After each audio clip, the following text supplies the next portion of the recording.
إن هو إلا ذكر للعالمين. یہ قرآن تو صرف تمام جہان والوں کے لیے نصیحت ہے۔ اعوذ باللہ من الشیطان الرجیم، بسم اللہ الرحمن الرحیم۔ ناظرین محترم السلام علیکم، میں ہوں آپ کا میزبان محمد رئیس احمد اور پیش کیا جا رہا ہے پروگرام پیغام قرآن۔ قرآن کریم کی تلاوت، ترجمہ اور تفسیر پر مشتمل یہ مبارک پروگرام ہے۔ آج انشاءاللہ پہلا پارہ سورہ بقرہ کی آیت 47 تا آیت 82 کی تلاوت، ترجمہ اور تفسیر پیش کی جائے گی۔ قرآن کریم کی تلاوت کے لیے ملک ممتاز و معروف قاری جناب قاری نعمان نعیمی صاحب ہمارے ساتھ موجود ہیں۔ السلام علیکم ورحمۃ اللہ وبرکاتہ۔ وعلیکم السلام ورحمۃ اللہ وبرکاتہ۔ اور ہمارے اسٹوڈیوز میں تشریف فرما ہے ممتاز و معروف عالم دین حضرت علامہ محمد شہزاد مجددی صاحب۔ السلام علیکم ورحمۃ اللہ وبرکاتہ۔ السلام ورحمۃ اللہ وبرکاتہ۔ تو آئیے ناظرین، قرآن کریم کی تلاوت سے اپنے قلوب و اذہان کو منور کرتے ہیں۔ قرآن کریم کی تلاوت کے لیے ملک کے ممتاز و معروف قاری جناب قاری نعمان نعیمی ہمارے ساتھ موجود ہیں۔ بسم اللہ۔ اعوذ باللہ من الشیطان الرجیم، بسم اللہ الرحمن الرحیم۔ یا بنی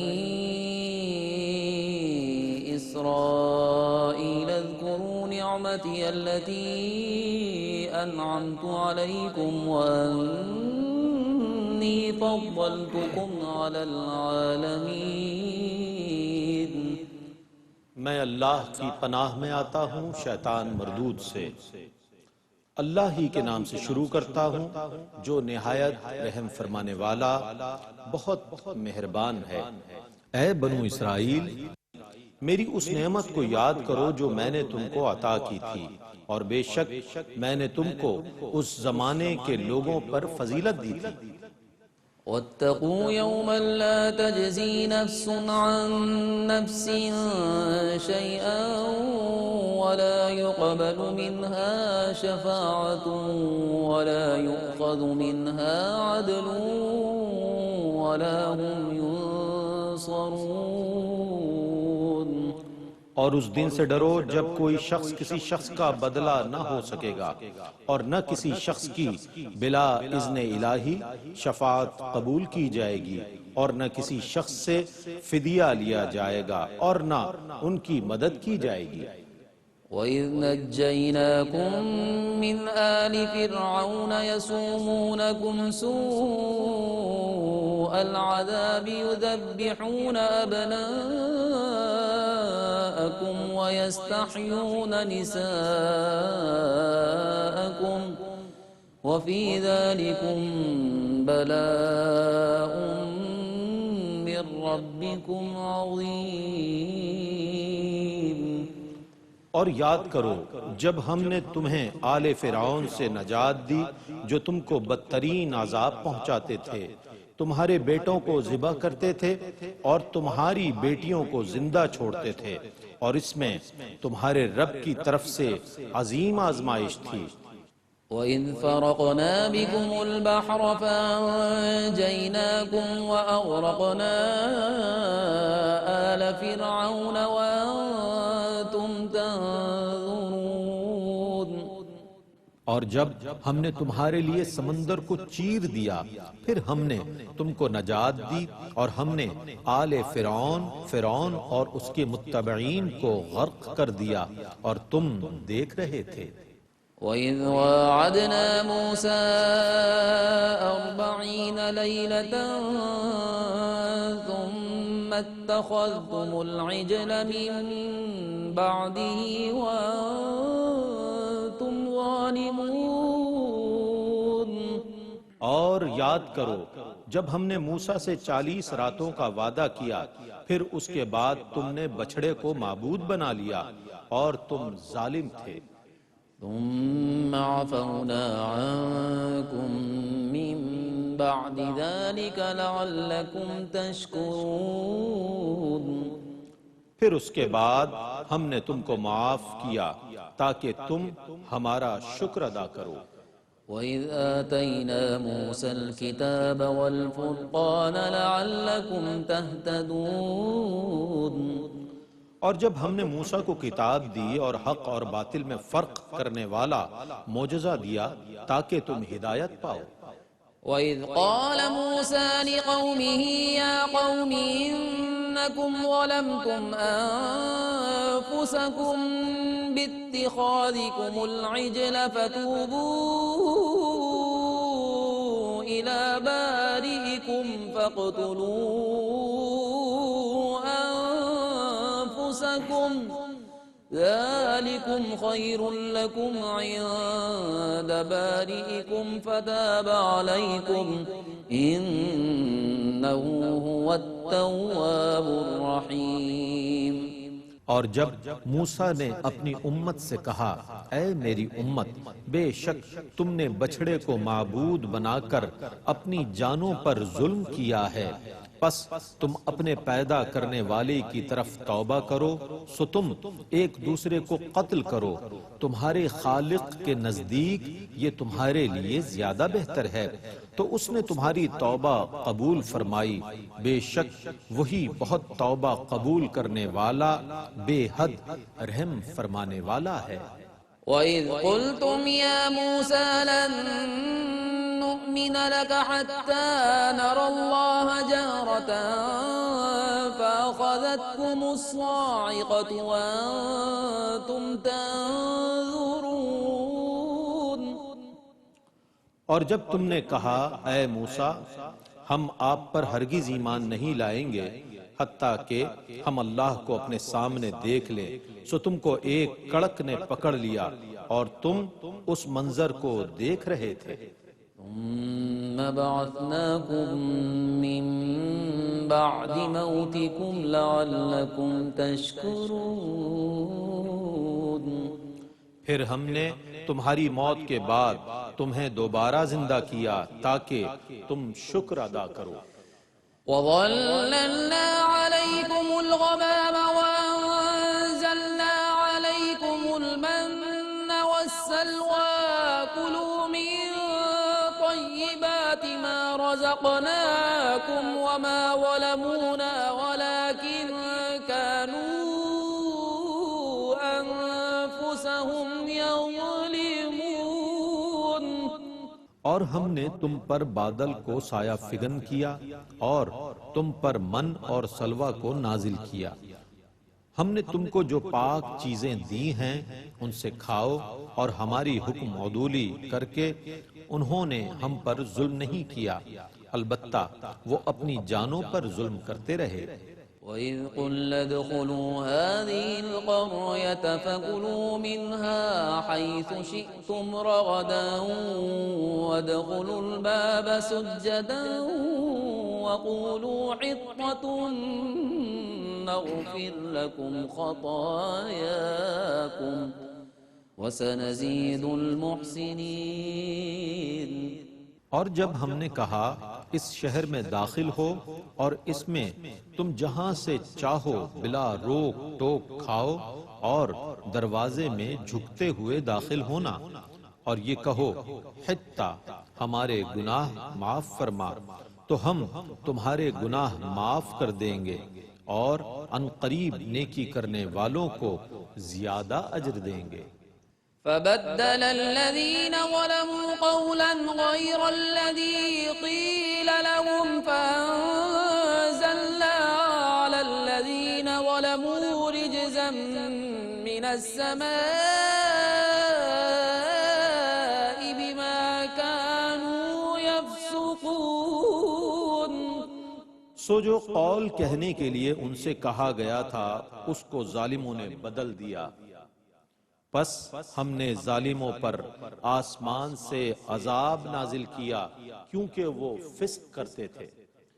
وَإِذِ اسْتَسْقَىٰ مُوسَىٰ لِقَوْمِهِ فَقُلْنَا اضْرِب بِّعَصَاكَ الْحَجَرَ فَانفَجَرَتْ مِنْهُ 12 عَيْنًا قَدْ عَلِمَ كُلُّ أُنَاسٍ مَّشْرَبَهُمْ كلوا واشربوا من رزق الله ولا تعثوا في الأرض مفسدين۔ اور جب موسیٰ نے اپنی امت کے لیے پانی طلب کیا تو ہم نے فرمایا اپنا عصا اس پتھر پر مارو، تو اس پتھر سے 12 چشمے پھوٹ پڑے۔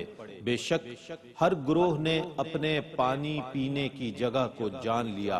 اللہ کے رزق سے کھاؤ اور پیو اور زمین میں فساد کرتے ہوئے نہ پھرو۔ وَإِذْ قُلْتُمْ يَا مُوسَى لَن نَّصْبِرَ عَلَىٰ طَعَامٍ وَاحِدٍ فَادْعُ لَنَا رَبَّكَ يُخْرِجْ لَنَا مِمَّا تُنبِتُ الْأَرْضُ مِن بَقْلِهَا وَقِثَّائِهَا وَفُومِهَا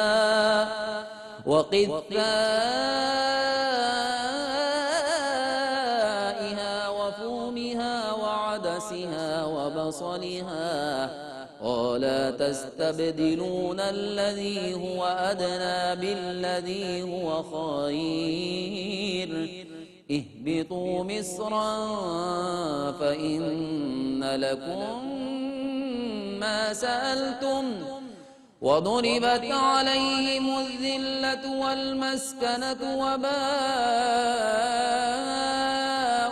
بِغَضَبٍ مِّنَ اللَّهِ ذَلِكَ بِأَنَّهُمْ كَانُوا يَكْفُرُونَ بِآيَاتِ اللَّهِ وَيَقْتُلُونَ النَّبِيِّينَ بِغَيْرِ الْحَقِّ ذَلِكَ بِمَا عَصَوا وَكَانُوا يَعْتَدُونَ۔ اور جب تم نے کہا اے موسیٰ ہم ہرگز ایک قسم کے کھانے پر صبر نہیں کریں گے، سو آپ ہمارے لیے اپنے رب سے دعا کیجئے کہ وہ من اور سلوہ کی بجائے ہمیں زمین کی اگائی ہوئی چیزیں، سبزی، ککڑی، گندم، مسور اور پیاز نکال کر دے۔ فرمایا کیا تم اچھی چیز کے بدلے میں ادنا چیز مانگتے ہو؟ شہر میں چلے جاؤ، وہاں تم کو وہ چیزیں مل جائیں گی جن کا تم نے سوال کیا، اور ان پر ذلت اور بدحالی ڈال دی گئی اور وہ اللہ کے غضب میں آ گئے۔ یہ اس وجہ سے ہوا کہ وہ اللہ کی آیات کا انکار کرتے تھے اور نبیوں کو ناحق قتل کرتے تھے۔ یہ اس لیے بھی ہوا کہ وہ نافرمان تھے اور حد سے تجاوز کرتے تھے۔ إن الذين آمنوا والذين هادوا والنصارى والصابئين من آمن بالله واليوم الآخر وعمل صالحا فلهم أجرهم عند ربهم ولا خوف عليهم ولا هم يحزنون۔ بے شک ایمان والے مسلمان، یہودی، عیسائی اور صابئین جو بھی اللہ اور آخرت پر ایمان لائے اور انہوں نے نیک اعمال کیے تو ان کے لیے ان کے رب کے پاس ان کا اجر ہے، اور نہ ان پر خوف ہوگا اور نہ وہ غمگین ہوں گے۔ وَإِذْ أَخَذْنَا مِيثَاقَكُمْ وَرَفَعْنَا فَوْقَكُمُ الطُّورَ خُذُوا مَا آتَيْنَاكُمْ بِقُوَّةٍ وَاذْكُرُوا مَا فِيهِ لَعَلَّكُمْ تَتَّقُونَ۔ اور یاد کرو جب ہم نے تم سے پختہ عہد لیا اور ہم نے پہاڑ طور کو تم پر اٹھا لیا کہ ہم نے جو کچھ تم کو دیا ہے اس کو مضبوطی سے لو، اور جو کچھ اس میں ہے اس کو اس امید سے یاد کرو کہ تم پرہیزگار بن جاؤ۔ ثم توليتم من بعد ذلك فلولا فضل الله عليكم ورحمته لكنتم من الخاسرين۔ اس عہد کے بعد پھر تم نے اعراض کیا، سو اگر تم پر اللہ کا فضل اور اس کی رحمت نہ ہوتی تو تم ضرور نقصان اٹھانے والوں میں سے ہو جاتے۔ وَلَقَدْ عَلِمْتُمُ الَّذِينَ اعْتَدَوْا مِنكُمْ في السبت فقلنا لهم كونوا قردة خاسئين اور بے شک تم ان لوگوں کو جانتے ہو جنہوں نے تم میں سے ہفتے کے دن حد سے تجاوز کیا تھا، پس ہم نے ان سے کہا تم دھتکارے ہوئے بندر بن جاؤ۔ فجعلناها نكالا لما بين يديها وما خلفها وموعظة للمتقين سو ہم نے اس واقعے کو اس زمانے کے لوگوں اور بعد کے لوگوں کے لیے عبرت بنا دیا اور پرہیزگاروں کے لیے نصیحت بنا دیا۔ وَإِذْ قَالَ مُوسَى لِقَوْمِهِ إِنَّ اللَّهَ يَأْمُرُكُمْ أَن تَذْبَحُوا بَقَرَةً قَالُوا أَتَتَّخِذُنَا هُزُوًا قال اعوذ باللہ ان اکون من الجاہلین۔ اور جب موسیٰ نے اپنی امت سے کہا بے شک اللہ تمہیں ایک گائے ذبح کرنے کا حکم دیتا ہے، انہوں نے کہا کیا آپ ہمارے ساتھ مذاق کرتے ہیں؟ موسیٰ نے کہا میں اللہ کی پناہ مانگتا ہوں کہ میں جاہلوں سے ہو جاؤں۔ قالوا ادع لنا ربك يبين لنا ما هي قال إنه يقول إنها بقرة لا فارض ولا بكر عوان بين ذلك فافعلوا ما تؤمرون۔ انہوں نے کہا آپ ہمارے لیے اپنے رب سے دعا کیجئے کہ وہ ہمیں یہ بیان کرے کہ وہ گائے کیسی ہے۔ موسیٰ نے کہا بے شک وہ فرماتا ہے کہ بالتحقیق وہ گائے نہ بوڑھی ہے نہ بچیا، ان کے درمیان متوسط عمر کی ہے، سو تم کو جو حکم دیا جاتا ہے اس کو بجا لاؤ۔ قالوا ادع لنا ربك يبين لنا ما لونها قال إنه يقول إنها بقرة صفراء فاقع لونها تسر الناظرين۔ انہوں نے کہا ہمارے لیے اپنے رب سے دعا کیجئے کہ وہ ہمیں یہ بیان کرے کہ اس کا رنگ کیسا ہے۔ موسیٰ نے کہا بے شک اللہ فرماتا ہے بالتحقیق وہ چمکدار زرد رنگ کی گائے ہے، دیکھنے والوں کو اچھی لگتی ہے۔ قالوا ادع لنا ربك يبين لنا ما هي إن البقرة شابه علينا وإنا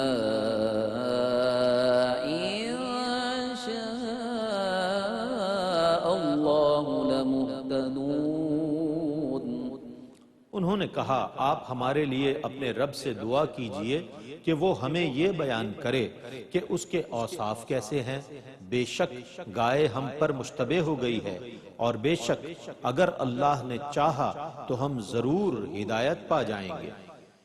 قال إنه يقول إنها بقرة لا ذلول تثير الأرض ولا تسقي الحرث مسلمة لا شية فيها قالوا الآن جئت بالحق فذبحوها وما كادوا يفعلون۔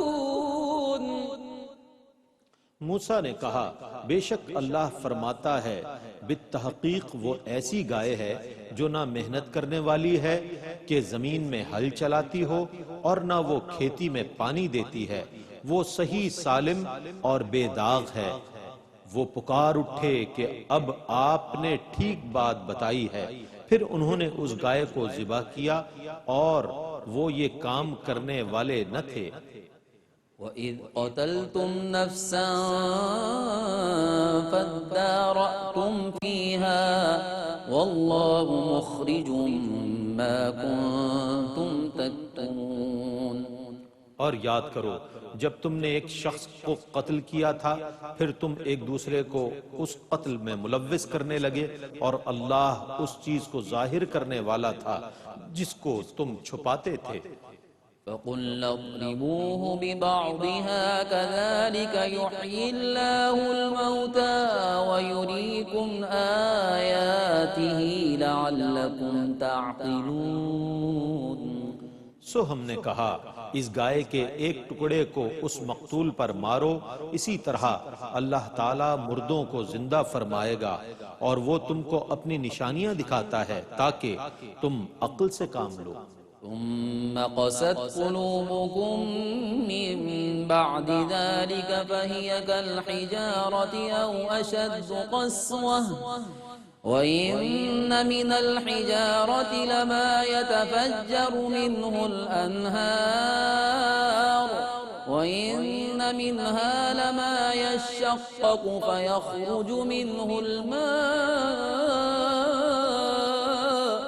وإن منها لما يهبط من خشية الله وما الله بغافل عما تعملون۔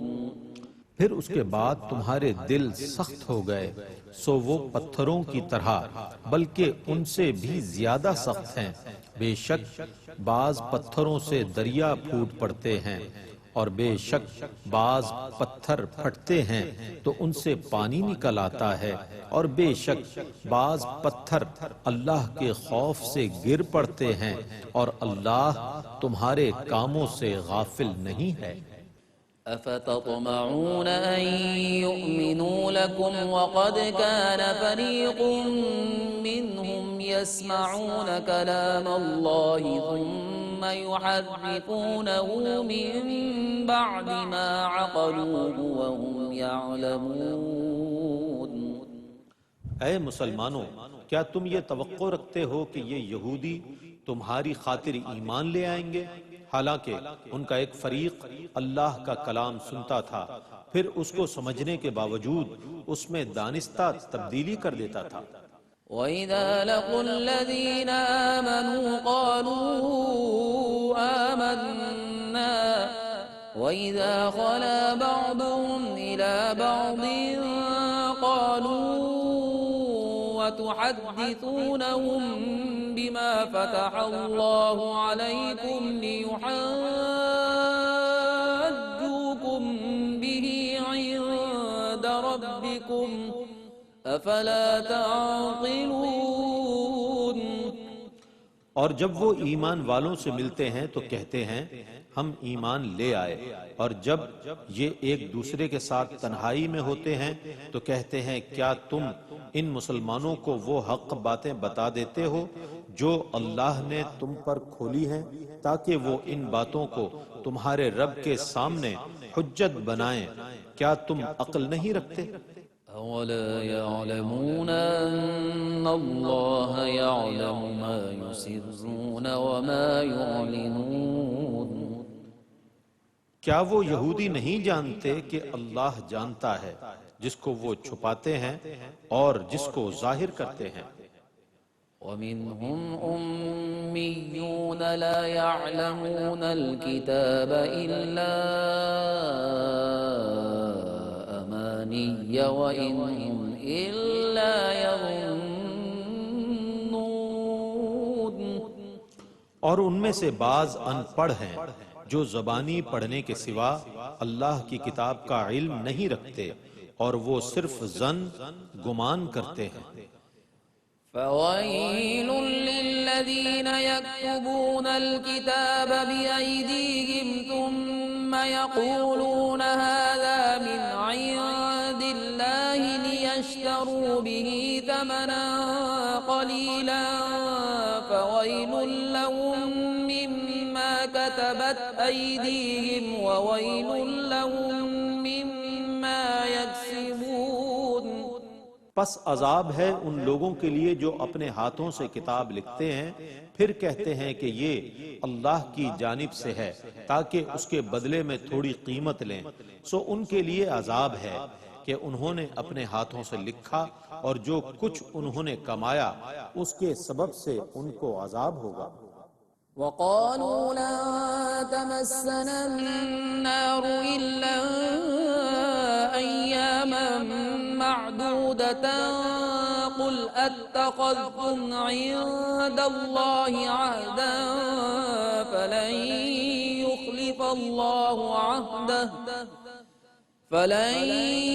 يخلف الله عهده أم تقولون على الله ما لا تعلمون۔ اور انہوں نے کہا گنتی کے چند دنوں کے سوا ان کو ہرگز آگ نہیں چھوئے گی۔ آپ کہیے آیا تم نے اللہ سے کوئی عہد لے لیا جس کی اللہ ہرگز خلاف ورزی نہیں کرے گا، یا تم اللہ کے متعلق وہ بات کہتے ہو جس کا تمہیں علم نہیں ہے؟ بلى من كسب سيئة وأحاطت به خطيئته فأولئك أصحاب النار هم فيها خالدون۔ کیوں نہیں، جس نے برا کام کیا اور اس کی برائی نے اس کو پوری طرح گھیر لیا وہ جہنمی ہیں اور وہ اس میں ہمیشہ رہیں گے۔ والذين آمنوا وعملوا الصالحات أولئك أصحاب الجنة هم فيها خالدون۔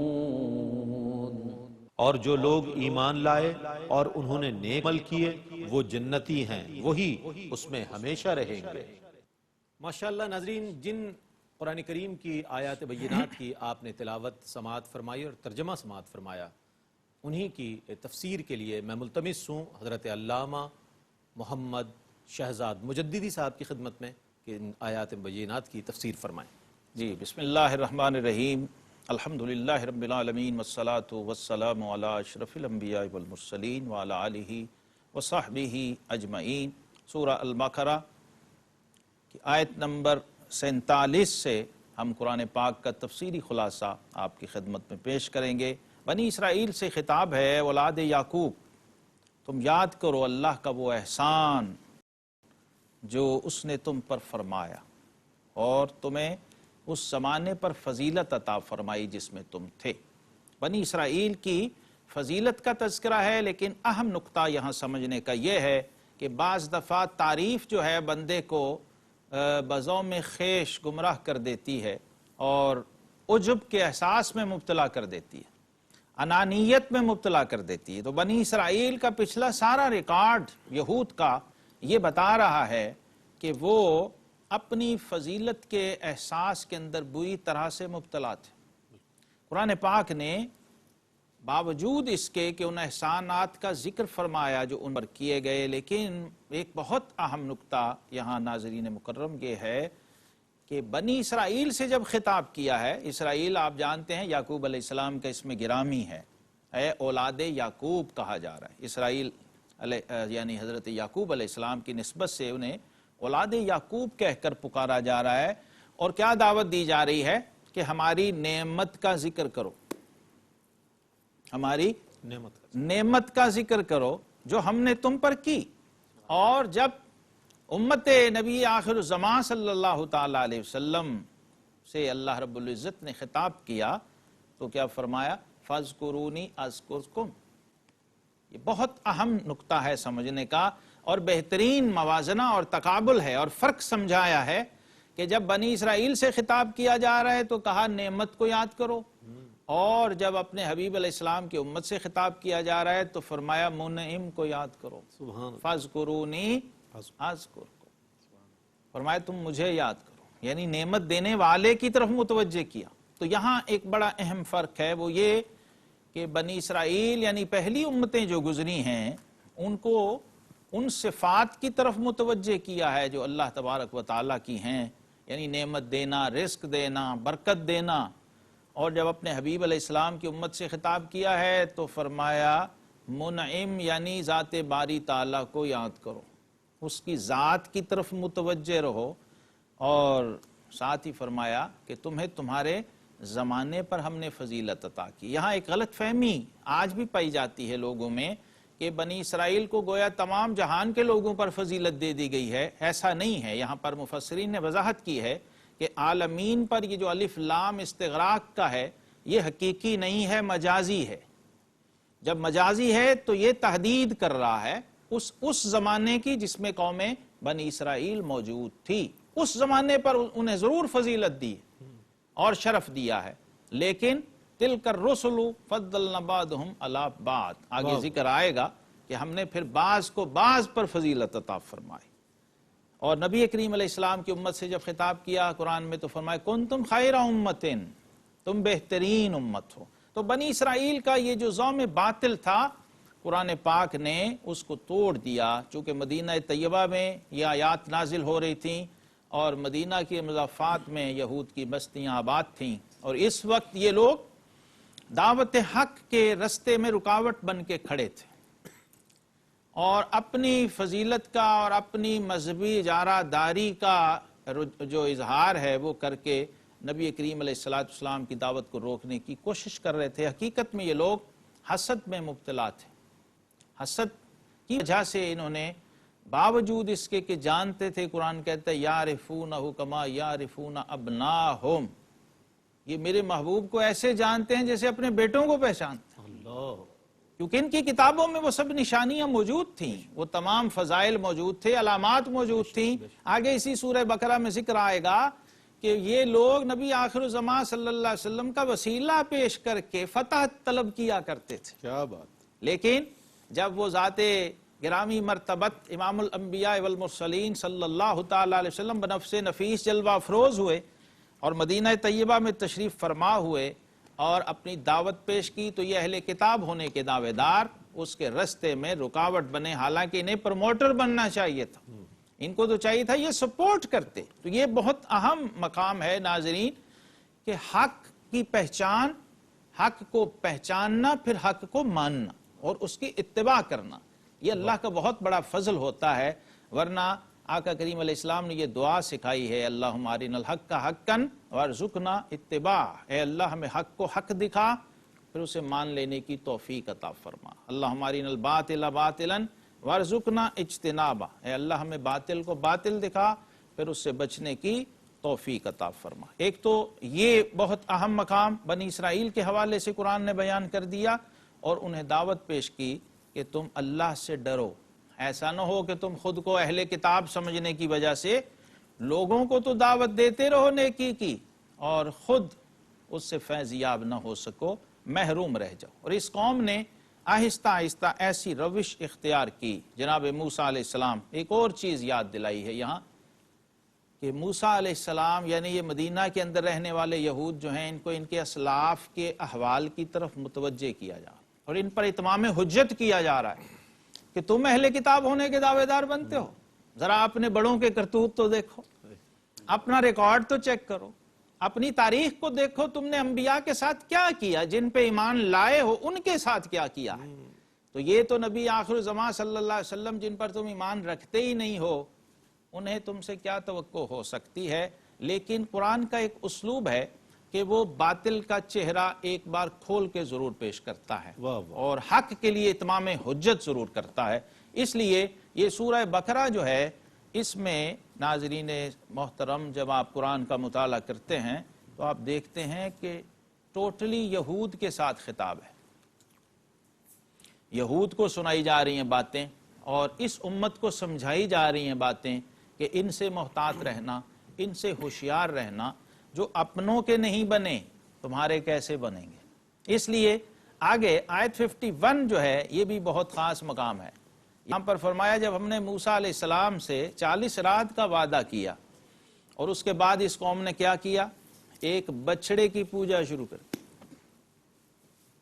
یہ سامری جادوگر نے، جو اس قوم کے اندر ایک شخص تھا، گمراہ آدمی تھا، جب موسیٰ علیہ السلام اللہ کی بارگاہ میں کوہ طور پر 40 راتوں کے لیے قیام فرما ہوئے، یہ چلہ کا تصور بھی یہیں سے ہے، 40 لیلہ قرآن پاک میں ہے۔ ویسے سنتے ہیں تو اربعین کا جو لفظ ہے، اربعین لیلہ، وہ تصور یہیں سے ہے، قرآن پاک کی اسی آیت سے، اور یہ اللہ کے پیغمبروں کی سنت ہے اور اللہ نے بلایا ہے۔ پیچھے قوم کو جو کہا گیا تھا، نصیحتیں کی گئی تھی کہ شرک میں نہ پڑنا، گمراہ نہ ہونا اور بھٹکے ہوئے لوگوں کی بات نہ ماننا، لیکن قوم راہ راست سے ہٹی اور اس سامری جادوگر کے کہنے پر بچڑے کی پوجا شروع کر دی۔ اب دیکھیے ایک عذاب کی شکل قرآن نے بتائی کہ جب کوئی حق سے انکار کرتا ہے اس کو حق ماننے کے باوجود، تو دنیا میں اس کو ایک ذلت اور پستی میں مبتلا کر دیا جاتا ہے، کسی بہت ہی گھٹیا چیز کے تابع کر دیا جاتا اس کو کہ اچھا اگر تم اس عظیم حق کو نہیں مان رہے تو پھر اس بدترین باطل کو تم پر مسلط کر دیا جائے گا۔ یہ بھی قرآن کا ایک پیغام ہے کہ ہمیشہ حق کو حق سمجھنا اور پھر اس کو تسلیم کرنا اور پھر اس کی اتباع کرنا۔ پھر ان انعامات کا ذکر قرآن نے کیا ہے کہ ہم نے تم پر بادلوں کے سائبان بنائے، اللہ، ایسے ایسے جناب محبتیں اور پیار اس قوم کے ساتھ کیا گیا۔ اور یہ یاد رہے کہ پیغمبروں کی محبت میں، پیغمبروں کے لحاظ اور رعایت میں اللہ رب العزت ان کی قوموں پہ مہربانیاں فرماتے ہیں۔ سبحان اللہ، یہ جناب موسیٰ علیہ السلام کا مقام و مرتبہ اور ان کی جلالت شان تھی۔ سبحان اللہ۔ کبھی جناب قوم جا رہی ہے، سائبان نہیں ہے، کوئی شیڈ نہیں ہے، تو بادل ہی سائبان بن رہے ہیں۔ واہ واہ، کبھی بھوک لگ رہی ہے قوم کو تو انزلنا علیکم المن والسلوى، ریڈی میڈ کھانے اتر رہے ہیں، منو سلوا اتر رہے ہیں، بٹیر جیسے بہترین پرندے آ کے خود ہی شکار ہو رہے ہیں۔ اللہ، یہ جو ہمارے زمانے میں قاری صاحب جو مشروم ہے، یہ بھی مفسرین کہتے ہیں کہ اس سلوا کی شکل میں شامل تھا، یعنی قوم صبح اٹھی اور کھانا ریڈی، واہ واہ، بہترین کھانے تیار آسمانوں سے اتر رہے ہیں اور قوم کھا رہی ہے، اور فرمایا کلوا من طیبات ما رزقناکم، کھاؤ پیو صاف ستھری اور پاکیزہ چیزیں، لیکن اس میں زیادتی نہ کرو، اس کی ناشکری نہ کرو اور اپنے آپ کو ظلم کے اندر مبتلا نہ کرو۔ اب اس قوم کے ساتھ ایسی مہربانیاں، ایسی شفقتیں اور ایسے انعامات کیے گئے کہ جیسے کسی اور قوم کے ساتھ پہلے نہیں کیے گئے تھے، لیکن ناظرین محترم یہ قوم ناشکری میں مبتلا رہی، اور جب اسے کہا جاتا تھا کہ اللہ کی بندگی کرتے ہوئے، اللہ کا نام لیتے ہوئے اس شہر کے اندر داخل ہو جاؤ، قرآن نے کہا کہ یہاں سجدہ کرتے ہوئے، جھکتے ہوئے جاؤ، وَقُولُوا حِطَّةٌ، توبہ کرتے ہوئے جاؤ، استغفار کرو تو ہم تمہیں بخش دیں گے۔ لیکن اس قوم نے کیا کیا؟ جب بدبختی اور کم نصیبی مسلط ہو جائے کسی پر تو انہوں نے توبہ اور رجوع کا راستہ اپنانے کی بجائے انہوں نے غلط الفاظ بولنا شروع کر دیے، حتتن کو ہنتتن کہنا شروع کر دیا، انہوں نے روٹی کپڑے مکان کا اعلان اور نعرہ لگانا شروع کر دیا کہ ہمیں کھانا چاہیے، ہمیں گندم چاہیے، ہمیں روٹی چاہیے۔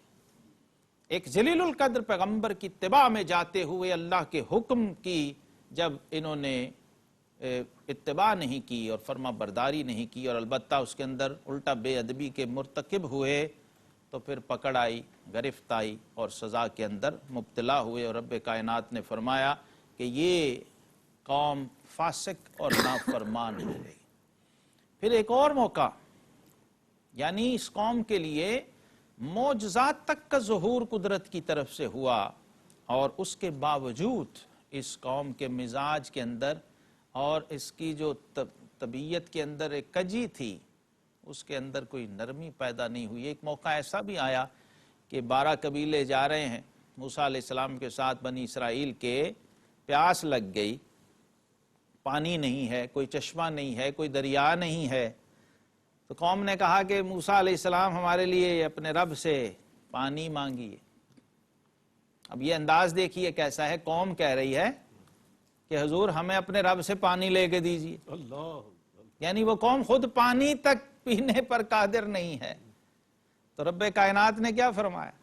فرمایا کلیم آپ کی وجہ سے ان کو پانی دیں گے، کیا بات، اور بڑی شان سے دیں گے۔ جناب کلیم نے پانی مانگا، فرمایا اضرب بعصاک الحجر، یہ جو آپ کے پاس عصا ہے، عصائے موسوی، جسے اقبال نے کہا عصا نہ ہو تو کلیمی ہے کار بے بنیاد، اس عصا کی کیا کیا معجزے اور کمالات قرآن نے بیان کیے ہیں، یہ بھی ایک دعوت فکر ہے ہمارے لیے۔ اس کا معجزہ ہو جانا لکڑی کی اس لاٹھی کا، یہ بھی ہمارے لیے دعوت فکر ہے۔ معجزہ اور کرامت کا جو بیان قرآن میں آیا ہے اس کی طرف بھی قرآن ہمیں متوجہ کرتا اور دعوت فکر دیتا ہے۔ اس عصا لکڑی کی لاٹھی جب چٹان پہ ماری، فانفجرت منہ اثنتا عشرۃ عینا، 12 لوگ تھے، ایک چشمہ جاری نہیں کیا، 12 چشمے جاری کیے، کہیں اس پہ بھی نہ لڑ پڑے کہ پہلے ہم نے پینا ہے اور پہلے ہم نے پینا۔ 12 چشمے پھوٹے اور قوم نے، بنی اسرائیل نے پانی پیا۔ یہ اللہ کے پیغمبر کا معجزہ ہے۔ آقا کریم علیہ السلام کا معجزہ دیکھیے، وہاں عصا چٹان پہ مارا تو 12 چشمے پھوٹے، اور یہاں آقا کریم علیہ السلام نے اپنی انگشت مبارکہ پانی کے کوزے کے اندر ڈالی تو جناب ندیاں پنجاب رحمت کی ہیں جاری، واہ واہ۔ ہر انگشت نبوت سے ایک چشمہ جاری ہوا، اور صحابہ کرام نے 1500 صحابہ اور ساتھ ہی ان کی سواریوں نے بھی اپنی پیاس بجھائی۔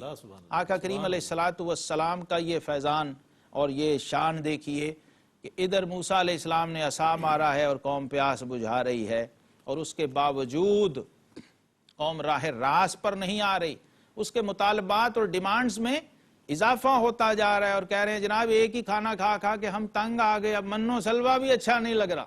یہ انسانی فطرت ہے، ایک ہی چیز مسلسل نہیں کھا سکتا ہے، اور کہا کہ اب تو ہمیں جناب کوئی سبزیاں لائیے، کوئی ڈشز مختلف چینج کیجئے، کچھ تبدیل کیجئے، تو اللہ کی طرف سے پھر ناراضگی اور پکڑ اور گرفت آئی، اور ناظرین مکرم یہ قوم جو تھی اللہ کے عذاب کا شکار ہوئی، اللہ رب العزت کے فضل سے شرف سے محروم ہوئی۔ اور یہاں تک قرآن نے کہا کہ جب انہوں نے ہفتہ کے دن کے معاملے میں سرکشی کی، یوم السبت جس کا ذکر سورہ بقرہ میں آیا ہے، تو یہ قوم جو ہے کونوا قردۃ خاسئین کی وعید کا شکار ہو گئی۔ تو ہم نے ان سے فرمایا کہ تم دھتکارے ہوئے بندر ہو جاؤ۔ اور سورہ البقرہ کی جو وجہ تسمیہ یہاں پر آئی اس کا بھی ذکر اشارتاً عرض کرتا جاؤں۔ سورہ البقرہ یعنی گائے کو کہتے ہیں، اس میں ایک گائے کا واقعہ ہے، بہت اہم واقعہ، کہ ایک شخص قتل ہوا، اور جب اس کے قاتل کی تلاش شروع کی گئی تو یہ حکم ہوا کہ ایک گائے کو ذبح کیا جائے جس کی خاص نشانیاں اور علامات بیان کی گئیں، اور پھر جب اس گائے کو ذبح کر کے اس کا جو گوشت تھا اس مقتول کے جسم سے لگایا گیا تو اس کے اندر زندگی پیدا ہوئی، اور اس نے خود اپنے اصلی قاتل کی نشاندہی فرمائی۔ اس وجہ سے اس سورہ مبارکہ کا جو قرآن پاک کی سب سے بڑی اور عظیم الشان سورہ مبارکہ ہے، اس کا نام سورہ البقرہ ہے، گائے کے اس واقعے کی وجہ سے۔ اور پھر اس کے اندر ایک اور بہت اہم مقام سورہ البقرہ کے اندر آیا پہلے پارے میں، یہ کیا ہوتا ہے، لوگ نافرمانی اور سرکشیاں کیوں کرتے ہیں؟ فرمائے ثم قست قلوبکم من بعد ذلک، اے لوگو اتنی مہربانیاں اور عنایات ہونے کے باوجود جب تم مائل بحق نہیں ہوئے، وجہ کیا تھی؟ کہ تمہارے دل پتھر ہو گئے تھے، تمہارے دل سخت ہو گئے تھے، بلکہ او اشد قسوہ، پتھروں سے بھی زیادہ سخت ہو گئے تھے، کیونکہ قرآن کہہ رہا ہے بعض پتھروں میں سے بھی پانی کے چشمے پھوٹتے ہیں۔ اور حضرات صوفیہ کہتے ہیں کہ یہ جو 2 چشمے اللہ نے ہماری آنکھوں، جو ہمارے چہرے پر لگائے ہوئے آنکھوں کی شکل میں، یہ بھی چشمے جب اللہ سے تعلق ہو جائے تو بہنے لگ جاتے ہیں۔ یہ پیچھے اگر قلب جو ہے یہ محبت میں جوش مارے، خوف میں جوش مارے، تو اس کا اظہار ان چشموں سے ہوتا ہے، بشرطے کہ دل کے اندر نرمی ہو۔ لیکن دل اگر پتھر یا پتھر سے بدتر ہو جائے تو پھر اس میں نرمی پیدا نہیں ہوتی بلکہ سختی آ جاتی ہے، اور ہدایت کی بجائے قومیں گمراہی کا شکار ہو جاتی ہیں۔ وآخر دعوانا ان الحمدللہ رب العالمین۔ ماشاءاللہ، جزاک اللہ خیر، علامہ صاحب نے تفسیر بیان فرمائی۔ ناظرین، آج پہلے پارے کی سورہ بقرہ کی آیت 47 تا 82 کی تلاوت، ترجمہ اور تفسیر پیش کی گئی۔ ARYQTV کا یہی پیغام ہے کہ قرآن پڑھیے، قرآن پڑھائیے، اس کے احکامات کو سمجھنے کی کوشش کیجیے اور اپنی زندگی کو قرآن کے پیغام سے روشن کیجیے۔ اپنے میزبان محمد رئیس احمد کو اجازت دیجیے۔ اللہ حافظ۔ إن هو إلا ذكر للعالمين۔